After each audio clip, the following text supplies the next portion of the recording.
Hi, everyone, and welcome to today's webinar, this Midwest DEWS research webinar, which is hosted by NOAA's National Integrated Drought Information System, or NIDIS. I'm Molly Wolozin, and I am the Regional Drought Information Coordinator for the Midwest DEWS, or Drought Early Warning System.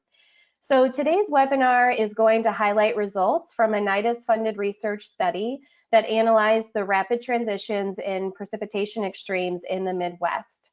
So we'll be hearing this presentation today from Dr. Trent Ford, who's the Illinois State climatologist, and he's at the Illinois State Water Survey with the University of Illinois. And he was the lead on this project, but we also are presenting the research of his collaborator, Dr. Liang Chen, who now is an assistant professor in Earth and Atmospheric Science at the University of Nebraska-Lincoln. So we have both of them present with us today. Before we jump into the presentation, I am just going to do a quick introduction on NIDIS. Next slide, please. So a brief background on NIDIS. NIDIS was created by Congress in 2006 with a mandate to help the nation prepare for, mitigate, and respond to the effects of drought. So NIDIS does this through a series of activities, including the development of regional drought early warning systems, shown on the map here, and through support to improve drought predictions and forecasting, effective drought planning and preparedness, and assessing the impacts of drought. All of NIDIS's work is done in collaboration with a wide range of partners at all levels, federal, state, regional, local, and also with academic and private sector partners. So in addition, NIDIS also hosts the U.S. Drought Portal, or drought.gov, which contains a wealth of information on drought research and conditions. So at this point, I am going to turn it over to Dr. Trent Ford, who is going to give the presentation for us. And after the presentation, we will have some time for questions and answer from the audience. And if you do have questions during today's webinar, feel free just to type them in the questions box, and we will handle those questions at the end. All right, so thank you, Trent. I'll turn it over to you. Sounds good. Thanks, Molly. Can you see the screen okay and hear me all right? Yes, I can, and I can see you as well. Okay, well, I'm going to change that. I'm going to shut my camera off while I'm presenting here. But okay, well, thanks, Molly. Yeah, thank you all for taking time out of your busy schedules to kind of join in this discussion. So what we're going to talk about today, transitions in precipitation extremes, and precipitation extremes kind of more generally in the Midwest region. As Molly kind of acknowledged, I want to acknowledge the work of my collaborator, Liang Chen, who was at the Water Survey in Illinois and moved on to, well, probably right now, browner pastures at University of Nebraska-Lincoln there at the Earth and Atmospheric Sciences, doing great things there as assistant professor. I also want to acknowledge support, of course, from NIDIS for this project, but also from the Illinois Farm Bureau for some of this work. Okay, so I'm going to reach across the river and talk about Iowa for a second. I didn't see Justin on the line, so I can say what I want about that state. So just like pretty much any part of the Midwest over the last 40 years, this is showing PDSI, monthly PDSI from the East Central Climate Division in Iowa. You know, any part of the Midwest, we've had ups and downs over the last 40 years. Some really, really extreme wet conditions, like for example, 1993, we can see Cedar Rapids here and really intense flooding there. And of course, we've had really dry conditions. I can't remember which river this is. Dennis could probably correct me. It's either the Raccoon or maybe the Iowa, maybe the Des Moines. I'm not sure, but it's not a river at this point in 2012. And so, of course, we have those impacts. And these events separately are really intense. They require significant emergency management, response, and then they have impacts for, in some cases, years to decades after. But what we're going to talk about today is not just these impacts happening separately from one another, but in sort of a compound way.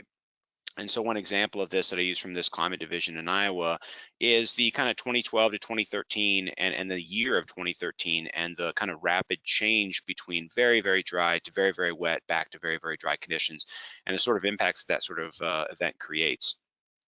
So just to give you an idea of what happened in 2013, now of course this is coming on the back of the really intense 2012 drought. Well, in April to June and kind of the early part of the growing season in 2013, there are parts of northeast Iowa, going all the way up to La Crosse and even the Twin Cities, that were anywhere from 150 to 200% of normal rainfall over that time period. So again, coming off that back of the very, very dry conditions, we get very intense rainfall right when a lot of field work is going in, a lot of planting work is needing to be done. And of course, a time period when we typically have abundant moisture and abundant stream flow. So getting that much rain in that part is usually not a good thing. And then we went right from there right back into very dry conditions. You can see from July to September of 2013, that same area had anywhere between 75 and 25% of normal rainfall. So this was just not an ideal situation. And again, having a widespread extreme rainfall or flooding situation or a drought situation in and of itself are pretty extreme events with their impacts. But we have some unique impacts that come from these sorts of transitions or rapid transitions between these extremes. So for example, on the top left-hand side, this is a plot of statewide corn yields in Iowa as an anomaly from the long-term trend. And you can see 2012 sticks out like a sore thumb. But if we take out 2012, 2013 in the state of Iowa was actually had the largest negative anomaly of corn yields since the mid-90s. And part of that was that it was very dry when we didn't want it to be dry, and part of it was because it was very wet when we didn't want it to be wet. And that transition was caused a lot of chaos, both for agriculture, but also for infrastructure and emergency management. We also see issues like soil erosion when we don't have a lot of cover crop usage because it's either extremely wet or we didn't get a lot of planted in that dry period in 2012. We get a lot of soil erosion from that extreme rain in the spring of 2013. And it's not just the soil running off the ground, it's also our nutrients applied to those fields. And in 2013, they had 24 Iowa state parks with swim advisories because of algal bloom and things like that, just water quality, poor water quality overall. That was then a record. Unfortunately, it's been broken multiple times since then. Another interesting impact that we see when we have these, especially wet spring to dry summer sorts of transitions, is an increase in both Lyme disease and West Nile. West Nile, because the specific mosquito that spreads West Nile actually likes it a bit dry. We get pooling in like overturned tires, empty, junk refrigerators sitting on people's porches, and what that does is it makes the spread of West Nile increase. But the Lyme disease is actually caused because when we get really wet conditions in the spring, it reduces the amount of land that hosts of the ticks can, white-tailed deer, namely, can graze on. And so what we get is a kind of a pushing together of those hosts, which makes Lyme disease spread a lot more easily and then disseminated to the human population. So there's a lot of these impacts that come from these, really wet to really dry conditions. And there really hasn't been, you talk to anybody in the Midwest, there is this concern of, are these really rapid changes where we're very wet and then we're very dry, or we're very dry, then we're very wet? Is this sort of, a lot of times kind of the cliche to use the term new normal? Is this an issue? Is this a symptom of climate change? Are we expecting to have this more often? What's actually causing this? And is there some sort of predictability? So all of those questions inspired this project. So the primary goal of the project was really kind of a first cut at these issues, to improve our understanding of rapid transitions in these precipitation extremes, what causes them, and maybe a look to the future to see if what projections are saying about potential changes in these extremes in the Midwest. And then some objectives, specific objectives: identifying rapid transitions and precipitation extremes, which is a bit harder than maybe it seems offhand. And a lot of us have done work before where we're trying to characterize one extreme, a flood, a drought, and that's hard enough, let alone trying to understand when we transition from one to another. So that's hard in and of itself. But we did it. We tried it, at least, using historical observations and future climate projections. And then the second part here, analyzing large-scale drivers of these rapid transitions in these extremes, and hopefully assessing the predictability. That's sort of the next step of all this. So diving kind of into our results, what we kind of found. So the first part here, the historical analysis of this, what are rapid transitions and extremes, and how can we characterize them, and are they changing? Have they changed over the last 50, 60, 70 years? So this is all of these historical results are using the daily NCLIMB div data set. It's gridded at like a 4-kilometer resolution put out by NCEI. And this is kind of the first result here, basically just showing, okay, what is the overall range of wet and dry extremes across what we're defining here as the Midwest. And so on the top row, what we're seeing is showing is the annual maximum wetness. And we're defining for this entire project, we're defining wetness using the standardized precipitation index at 3 different time periods: 1 month, 3 month, and 6 month time periods. And so what this is showing is over the time period of 1950 to 2020, what is the average annual maximum 1, 3, and 6 month SPI value across the Midwest? That's the top row. In the darker blues mean wetter wets, essentially larger anomalies of wetness. And then the bottom row is the annual minimum. How dry are the driest extremes? Now again, this is SPI, so it's standardized for a particular location.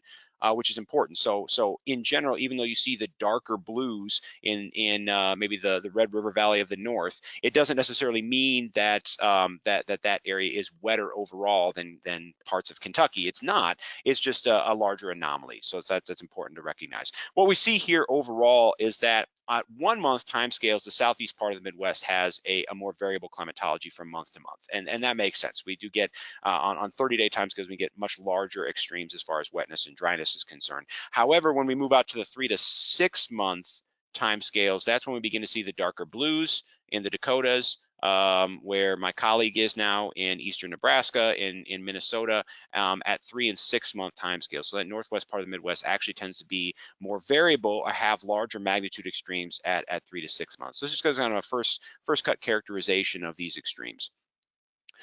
Now showing kind of those historical changes. So each of these maps here is showing the trend over the 70-year period that we're showing here in your annual maximum SPI and your annual minimum SPI, again at 1, 3, and 6 month time sales. Now everywhere you see blue, which is pretty much everywhere, that's where we're showing an increase in those extremes. Now, importantly, an increase in the annual maximum SPI means that wet extreme is getting wetter. An increase in the annual minimum SPI means that dry extreme is also getting wetter. And that's exactly what we've seen across the Midwest, at least over the last 70 years. Both wet and dry extremes have become wetter, which of course means that your dry extremes at 1, 3, and 6 month timescales have gotten less dry overall. And this is characteristic. This is representing the overall wetting trend that all of us are very familiar with for the Midwest region. And that's pretty consistent at 1, 3, and 6 month timescales, as you can see here as we go from left to right. But the darker blues for the 6 month timescales indicate that those trends are a bit larger. So that wetting trend overall, the increasing trend in the maximum wetness and kind of the minimum wetness, that's happening at a faster rate, or at least a larger magnitude at 6 month timescales. And then we see some spatial variability too. Wet extremes, kind of the top row here, your annual maximum SPI. Those wet extremes have intensified at a larger rate than the dry extremes in, for example, the Ohio Valley and parts of the Northwest. And again, we also see some differences between 1, 3, and 6 month timescales here too. But overall, what this is telling us is that our wet extremes are getting wetter in the Midwest at pretty much every time scale we analyzed, with some spatial variability. But our dry extremes have also gotten wetter, or at least less intense overall. So when we kind of take the difference each year over the historical period, we can say, what is the range between the annual maximum wetness and the maximum dryness? And is that changing at all? And that's what these maps are showing here. And this is kind of responding to the idea that's kind of put out a lot, that with climate change, your wets get wetter and your dries get drier. And that's really not what we're seeing here. In fact, what we're seeing, the fact that we don't see black contoured lines across most of the Midwest here is indicating that we don't have a significant change in the range of those extremes. Which suggests to us that everywhere outside of the dark red areas and the very isolated dark blue areas on these maps, the annual maximum wetness is increasing at about the same rate as our annual minimum wetness. So that suggests, if you think about a distribution of precipitation across the Midwest or your part of the Midwest, it's essentially shifting. Now, that's not true everywhere. There are a couple of places where we do actually see a widening of those extremes, indicating more variability. Now, some of these real small spatial areas would not hold up to a field significance, but we do see a larger area here, essentially between northeast Missouri across into parts of Indiana and Iowa, across southern Illinois, where we're seeing a widening of those extremes. And it may be kind of difficult to understand what I'm talking about here. So I kind of want to show it in graphical form, taking an example from St. Louis. So what this is showing is the year-to-year variability of your annual maximum SPI in St. Louis and your annual minimum SPI. And basically what I did is I took every 4-kilometer grid cell in our data set for the metropolitan boundary of the city of St. Louis, and that's what this is showing.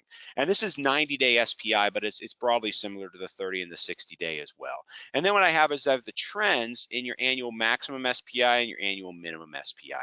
And what this is showing, a lot of variability, which is you would expect year to year, decade to decade. But overall, what we're seeing is a significant trend in the annual maximum wetness in St. Louis. So our wets are indeed getting wetter in St. Louis. However, the dries are also getting wetter. You can see that very small, actually insignificant, so we can argue whether it exists or not, but the positive trend or increasing trend in our annual minimum SPI. So what this is suggesting to us is these areas of red here in kind of the southern central part of the Midwest that does encapsulate the city of St. Louis over to maybe Evansville or Louisville, that what we're seeing in those areas is that the dry extreme is not getting drier. It's just that the wet extreme is increasing at a much faster rate.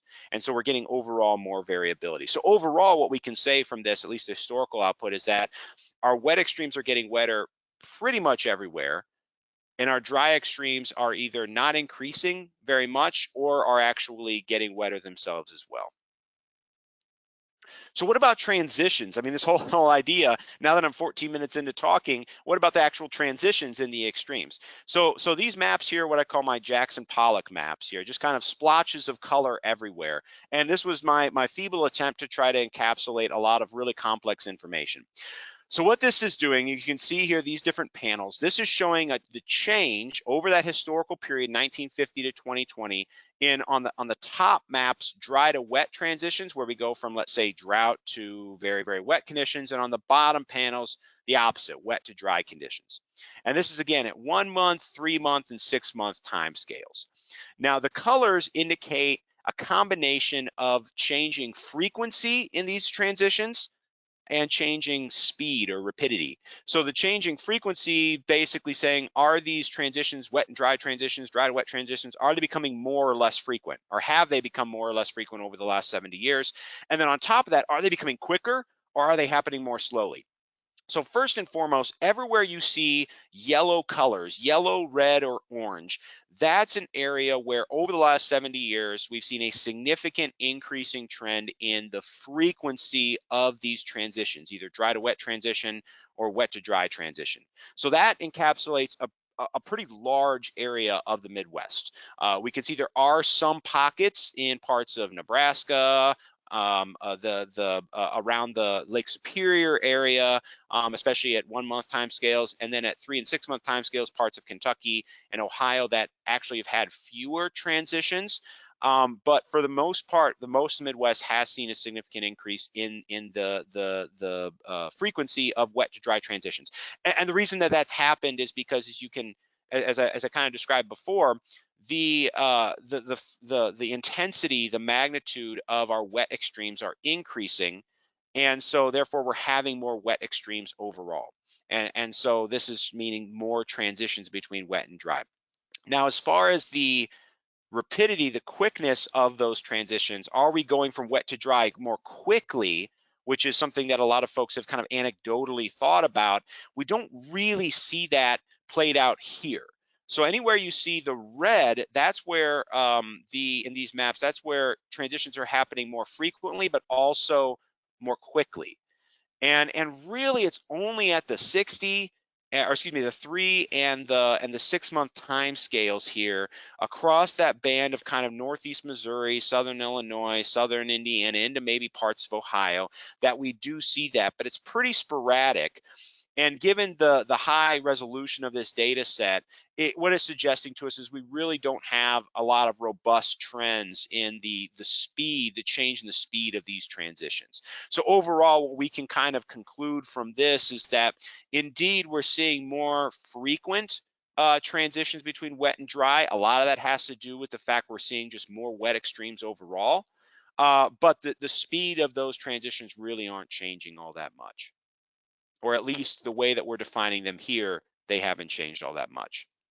Okay, now I'm going to pivot and talk about projections. And this is the part that Liang Chen led, this and as well as the atmospheric piece of talking about the mechanism. But we're going to talk about kind of forward looking now. So looking ahead, what do projections tell us what we can expect for extremes of wetness and transitions between them? Excuse me while I take a drink. Okay, what this is showing is multi-model ensembles from CMIP 6 projections. And again, the plots here are set up similarly as our maps. We've got 30, 60, and 90-day SPI. What this is showing, I'm sorry, I think I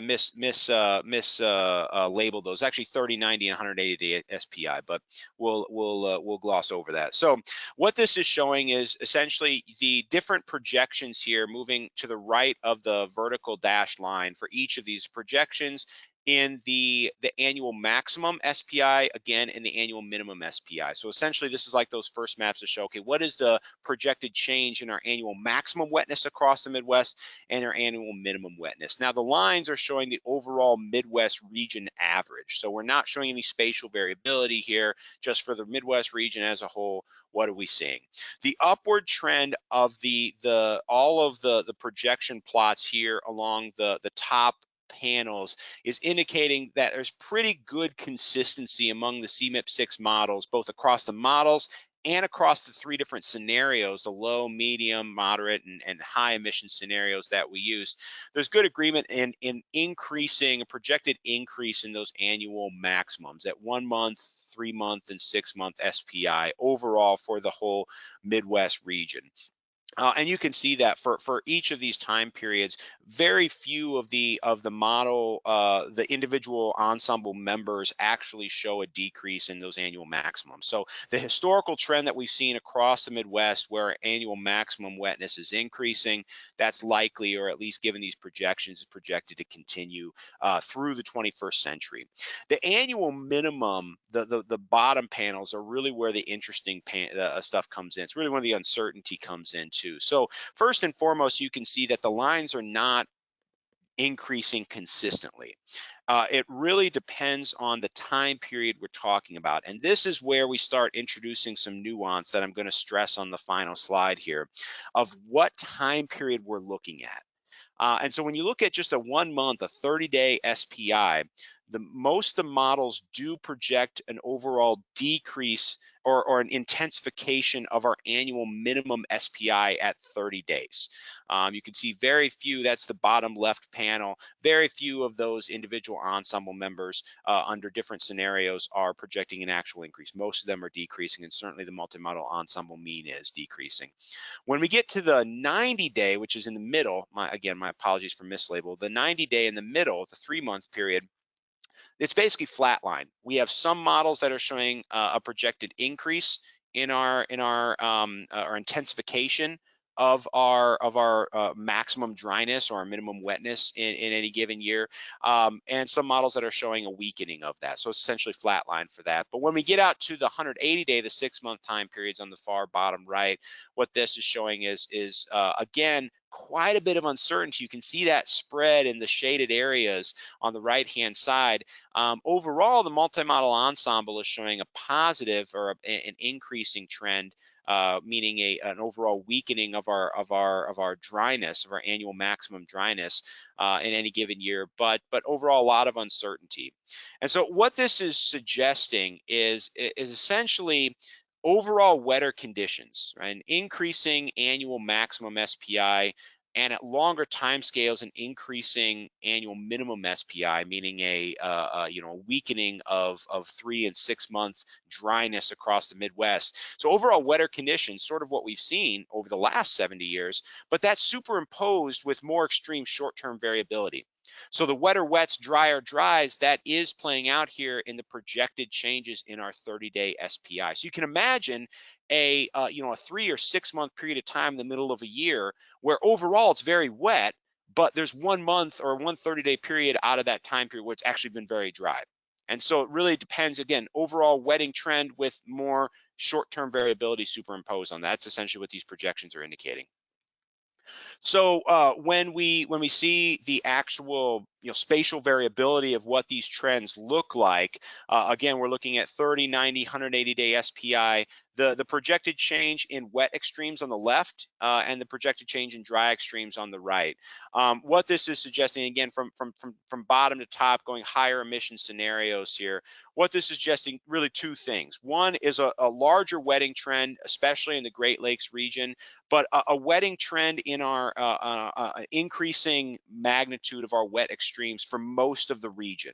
The stippling here, the little dots are indicating where those the multi-model ensemble projected change or trend is significant, and that's pretty much for the whole region, especially into the moderate and high emission scenarios for increasing wet extremes. So there's good model confidence, less uncertainty there when we're talking about changes in wet extremes across the Midwest. It is likely, or at least projected, to continue increasing, like what we've seen in our historical period. Again, on the right-hand side, when we're talking about drying trends or changes in our annual maximum dryness at 1, 3, and 6 month timescales, that's again where the nuance really comes in. We really only see robust and significant projected increases in dry extremes under the higher emission scenario at the 30-day SPI time period. That's the top left map there. We see all of those red and orange colors. But when you go to more moderate or lower emission scenarios, the magnitude of that trend and the significance of that trend begin to wane. And when we go out to longer time periods, moving left to right, we actually start replacing some of those reds and oranges with blues, indicating that again at 90 and 180-day time periods, we actually start to see some of the models projecting a wetting trend in those annual dryness as opposed to an intensification. And so again, this is pointing to the fact that across most, now there is some spatial variability, as you can see for that. The wetting trend is a little bit stronger in the north and east, a little bit weaker in the south and west, kind of mimicking nationwide patterns of projections. But overall, what this is suggesting, projecting, is an overall increasing wetness at especially those longer timescales, 3, 6 month timescales, superimposed by perhaps more spatial variability, or more variable precipitation at those 30-day timescales. Okay, and then what does this mean for these transitions, right? The transition frequency of how quickly are we going to go from dry to wet, or how often are we going to go quickly from dry to wet or wet to dry? And so what these maps are showing is basically just the projected change in the frequency of those extreme transitions, wet to dry or dry to wet, by late century here. Again, at 1, 3, and 6 month time scales, going from lower to higher emissions from bottom to top, and it's very similar to what it would make sense, right? That at 1 month time scales under the highest emission scenario, what we're seeing is more wet extremes and more dry extremes at higher magnitudes. Therefore, it's likely we'll get more transitions between this. So overall, what this is pointing to is more variability at that 1 month time scale. And especially when we move to lower or moderate emission scenarios at longer time scales, that's where it begins to fall out. And it's linked directly to what is happening to those dry extremes, because 1, 3, and 6 month timescales across all emission scenarios for most of the models, we're showing projected intensification of wet extremes across the Midwest. So when it comes to transitions between wet and dry, really what matters there is what's happening on the dry end of that. And so again, the transition frequency, very important here, is also very sensitive to the projection scenario. So overall higher emissions means more transitions because of larger change in our dry extremes. Now, the seasonality, here's another bit of context and nuance here, is the seasonality, and this is really important, of course. What this is showing are historical and projected changes in when during the year we typically get our annual maximum SPI and our annual minimum SPI, our wet period and our dry period. And this is for the Midwest as a whole. And what this is showing, on the left is your annual maximum SPI, on your right, annual minimum SPI. The black and the blue lines are our historical observations and our historical model simulations. And what they're showing, the black and blue line essentially flatline. And that's kind of what we come to expect with the Midwest. We do have wet seasons and dry seasons, especially as we move north and west. But when it comes to SPI, which standardizes based on the season, there's not one season that's expected to be extremely or anomalously wet or dry in the Midwest. And so that's what that flat line is. We have a roughly equal chance of getting our wettest wet and our driest dry in any of our seasons. What we see from the red lines is that's our projected change by late century under the higher emission scenario. And what that's beginning to show is it's turning that flat line into more of a sine wave. And so what this is telling us on the left-hand side is it's giving us where models are projecting an increased likelihood of having our annual maximum wetness in winter and early spring in the Midwest. And on the right-hand side, that kind of bulge in the summer and early fall, what that's telling us is that it's more likely to have our annual maximum dryness in late summer and early fall. And so overall, what this means practically is that the models are projecting a change in the seasonality, making it more likely that we have very, very wet conditions in winter and spring, drier conditions in the summer and fall. And kind of similar to what I talked about at the very beginning part of the presentation in Iowa in 2013, where you had a very, very wet spring, and then June was our pivot season or pivot month to go to very dry in the summertime. So the last bit here is really honing in on that seasonality and thinking about, because the wet spring, dry summer phenomenon, which by the way has not happened, we don't see any significant trend in the observation period. This is entirely projections. That's been reported before in a number of studies. So we really wanted to take that bit and see why, for example, what's a mechanism behind these projections of wetter springs and drier summers. On one more drink here. So what I'm showing here, what we did is we took ERA5 reanalysis data, 500 millibar height anomalies, and we composited them, essentially associating different patterns with very, very wet, historically wet springs in the Midwest and historically dry summers. And the composites here on the left and the right, those are showing the patterns based on the reanalysis data that are most strongly associated with very wet springs in the Midwest. And again, this is region wide, very wet springs in the Midwest, and on the right hand side, very dry summers. And for anybody who does climate work in the Midwest, this is not surprising at all, right? It's a big ridge over the Dakotas that brings dry conditions to the whole region in the summertime. That's our dry summers. This is kind of the last thing that any state climatologist wants to see set up in, for example, the ECMWF weeklies. And on the left-hand side, kind of similar pattern. We don't want to see this kind of thing set up where we're getting an abundant amount of flow off the subtropical jet off the Pacific, and then also the Great Plains low-level jets made more conducive with flow off the Gulf. So these two things are pretty consistent. This is what the ERA5 composite analysis picks up. So are these patterns, the question really is, are these patterns, which are historically associated with very wet springs and very dry summers in the observation period, are the frequency of those projected to change? Are the intensity of those, like, is the wet pattern just going to get wetter? Is the dry pattern going to get drier? Are they happening more frequently? Or is it just that, the warmer air tends to hold more moisture, and that kind of explains the patterns that we're seeing in the wet spring and dry summer? So we're going to try to diagnose that here using projections from a large ensemble of CESM Earth Systems model.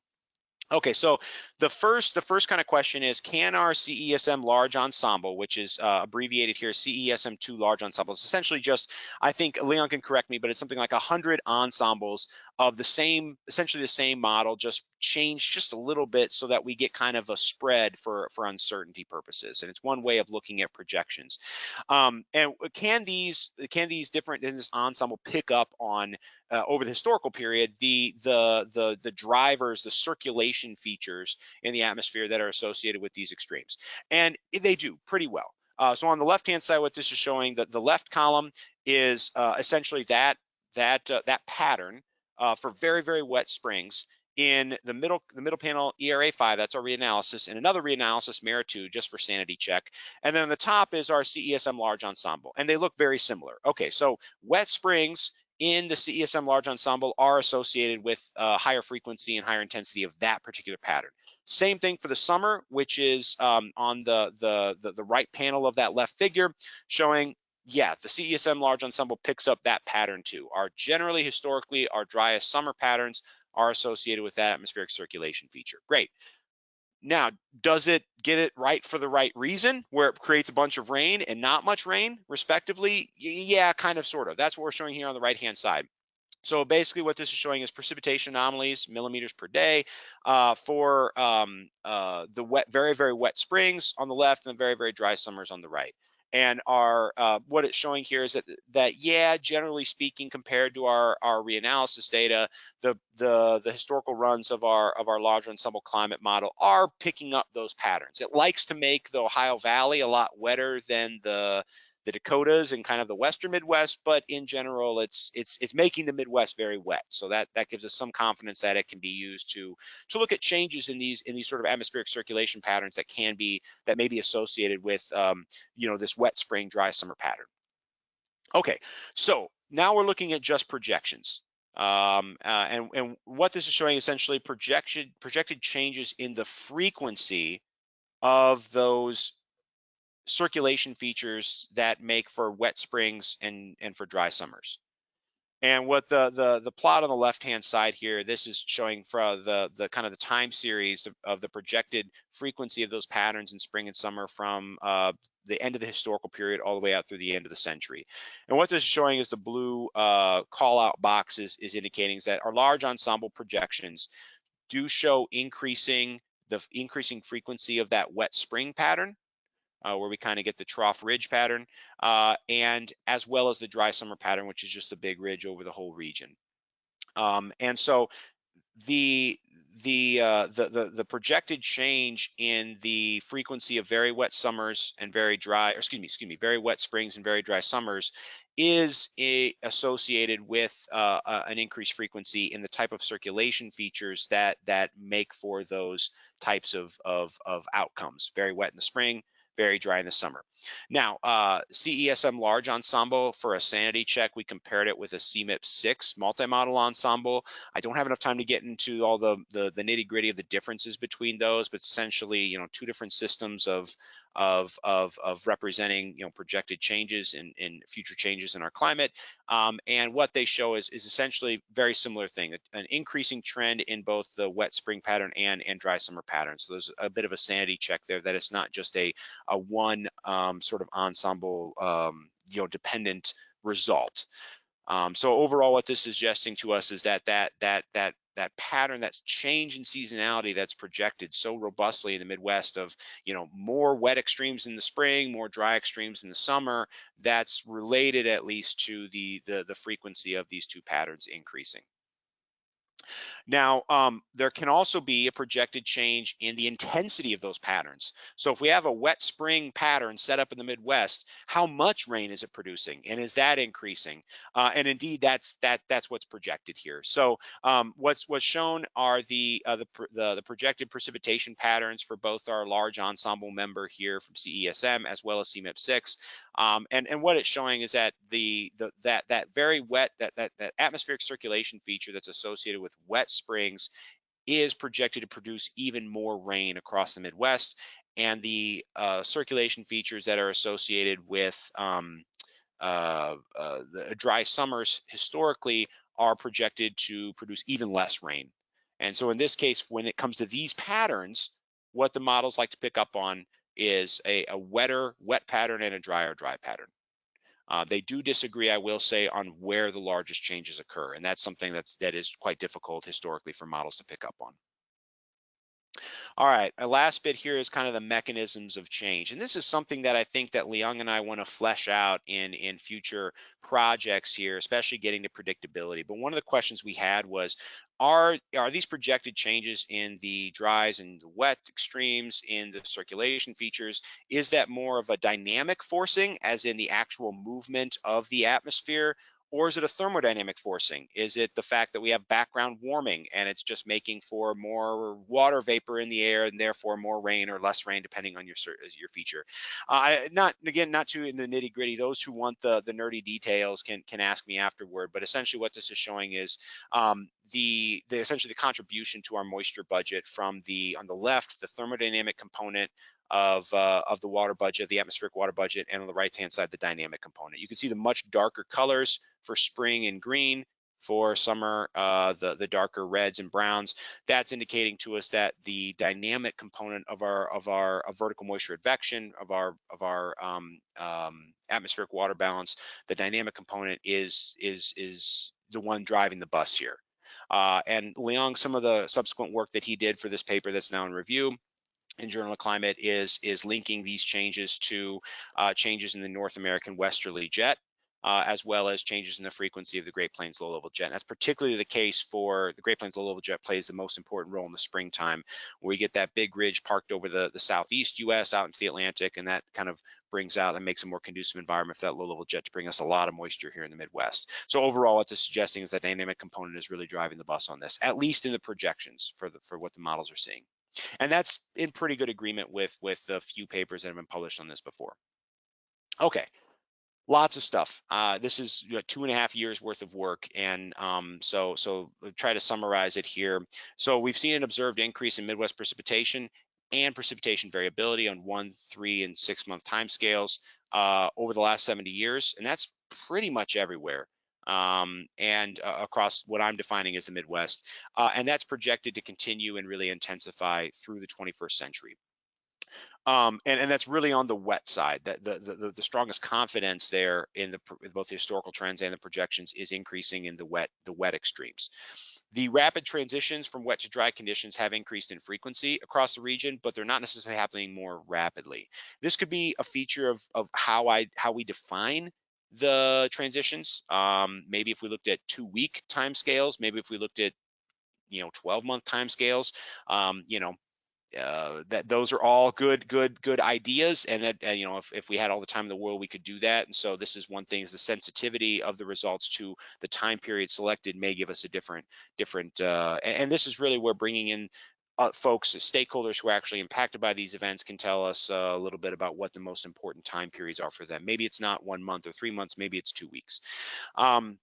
Overall, the projections are indicating a change in the seasonality of extremes, which is, I think, more important than the change in the extremes themselves, or just as important. The when is, as I'll argue in just a second, is just as important as the what, as far as the change is concerned. More spring wetness, more summer dryness at the 30-day time scale. That is not the case when we go out 3 and 6 month time scales. At 3 and 6 month time scales, the picture is much more mixed. The wets are getting wetter, the dries are not necessarily getting drier, especially everywhere in the Midwest. But at the 30-day time scale, we do see that the projections, at least, of a kind of a widening of those extremes. And of course, the result of that then is projections of more wet to dry and dry to wet transitions. Again, at 30-day time scales, more extremes overall at that 1 month time scale. And then lastly, something that should be fleshed out and kind of picking at maybe perhaps some predictability, projected changes in precipitation extremes, mostly associated with changes in the dynamic component of atmospheric circulation. Those synoptic scale features that are so prominently associated with very wet spring conditions or very dry summer conditions are the main players in this as well. And those are really what the projections, what the climate models are picking up on to project those increasing extremes. And so good news, bad news is the good news of that is that there perhaps could be some predictability built in there on subseasonal time scales to say we're moving to these sorts of patterns that could make a swing from wet to dry or dry to wet, but that really has to be fleshed out in subsequent work. Okay, I wanted to end here again and just give a acknowledge support from NIDIS and Molly for all of her help over the course of this project. I want to end with not scientific summary, but some implications, some other bits here. The idea of the wets get wetter, dries get drier, that may be valid on a continental scale, maybe, but it's really not true in the Midwest at large.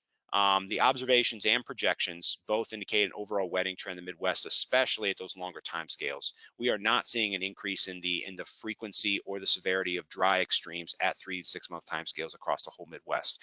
However, the monthly variability does show a little bit of that. Now, the implications for flooding, this is mostly pointing to increased frequency and intensity of both pluvial and fluvial flooding events. And that is likely creating, I mean, it's already creating, but it's likely going to continue creating challenging for emergency management, response, and planning. I don't want to overshadow the significant trends and consistent trends in the wet extremes by talk of transitions, but the wet extremes were consistently showing increasing trends over the observation period and projections of continuation into the future. So that has significant implications region-wide for flooding. The drought implications are much more complicated. It could mean what we're seeing overall, possibly more frequent and intense short-term dry periods. So we're talking like less than 2 month time periods juxtaposed. I always try to fit the word juxtaposed into anything I'm doing because it's just a fascinating word. Juxtaposed by wetter and more frequent wet extremes at longer time periods. And so this is really important because it's not sufficient to look at summer rainfall and say, okay, drier summers means more impact. The magnitude of the change is important. And if you remember, those projections are not showing significant large decreases in summer rainfall.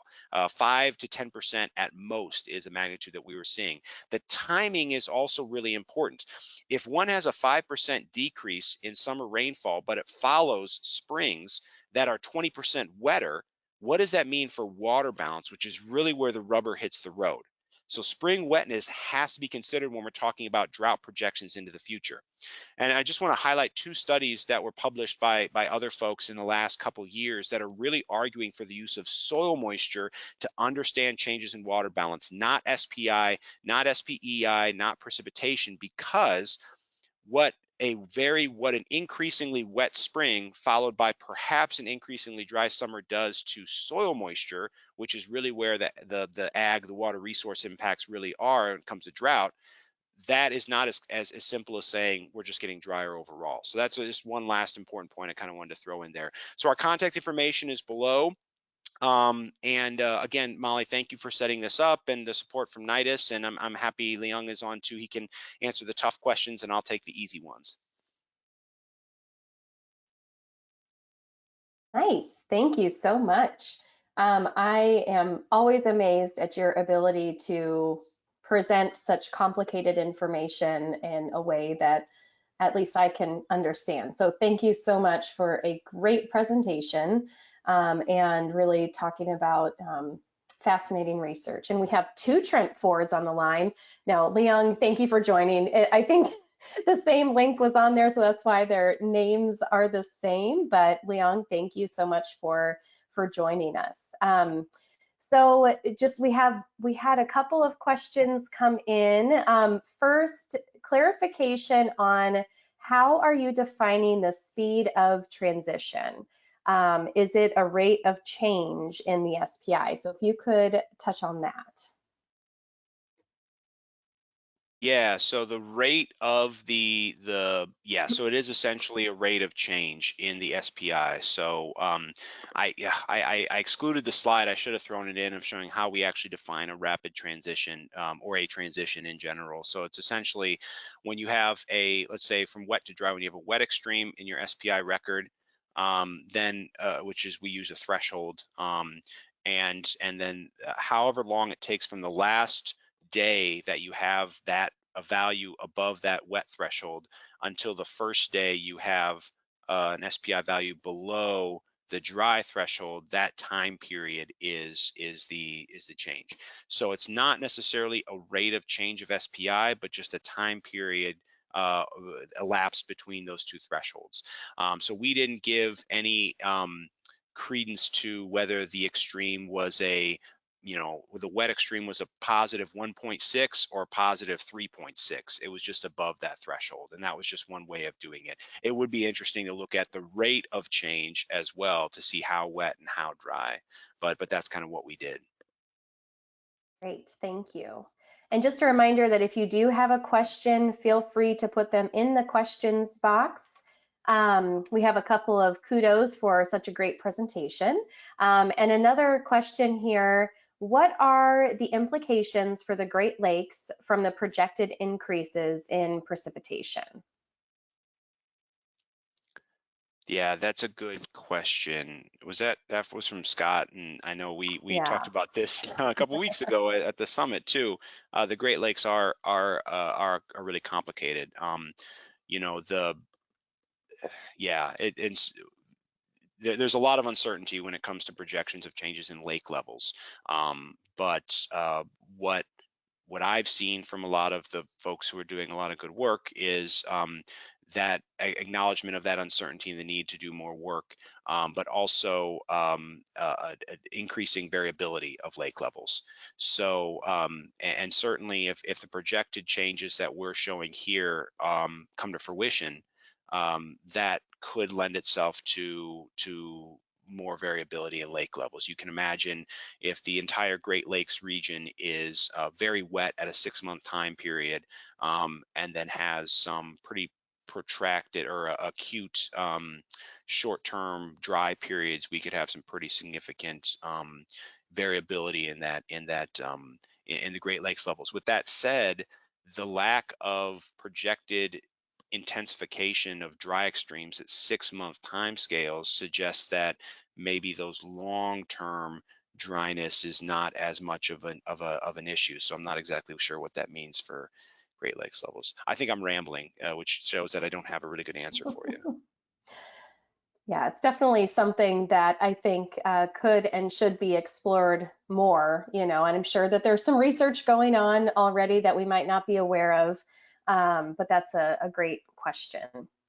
Okay, sorry. Go ahead, Liang. No, go ahead.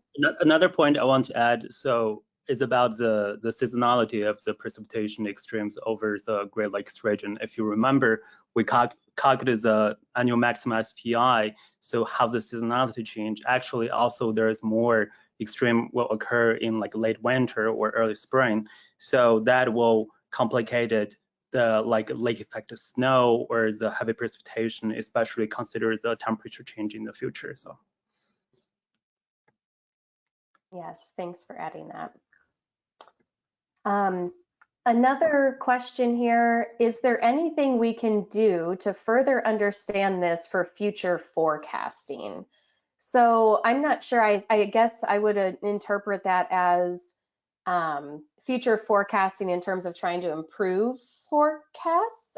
If that's not correct, Angela, let me know, but Trent or Liang, do you guys have initial thoughts on that question?